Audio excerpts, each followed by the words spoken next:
एक महापुरुष का नाम आपने सुना होगा, काशी के बहुत बड़े विद्वान थे, श्री दातार शास्त्री जी। किसी दर्शन शास्त्र संबंधी ग्रंथ के लेखन के लिए संस्कृत में टीका लिख रहे थे। उनको अत्यंत एकांत की आवश्यकता थी, जहां वे चिंतन मनन करके उस गंभीर ग्रंथ की टीका, संस्कृत टीका लिख सकें। तो महाराज जी उनके विद्यार्थी रहे काशी में। तो उन्होंने कहा, गुरु जी आप यहाँ आओ, आपकी सब व्यवस्था कर देंगे, आप लिखो यहाँ। यहीं ऊपर वाला कक्ष उनको, इसके ऊपर वाला जो भाग है वहां उनको कक्ष उनको दे दिया और कहा कि आप लेखन करिए।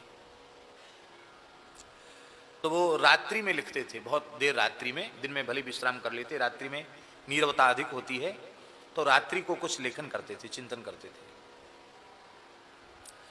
तो एक दिन उनको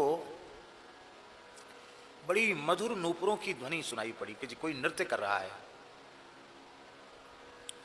तो उन्होंने इधर पीछे की ओर देखा तो उनको कुछ दिखाई तो पड़ा नहीं। तो सवेरे पूज्य रेवासा महाराज जी से उन्होंने कहा कि महाराज हमारा तो स्थान बदल दो। क्यों? बोले हमको बड़ा डर लगता है, रात को कोई नाचता गाता है, हमको लगता है जंगल है, कहीं कोई चुड़ैल तो नहीं नाच रही है, चुड़ैल।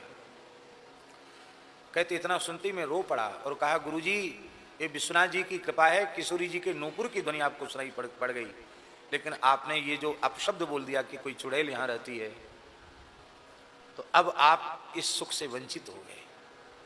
अभी तो नूपुर सुनाई पड़े थे, पता नहीं क्या क्या हो जाता।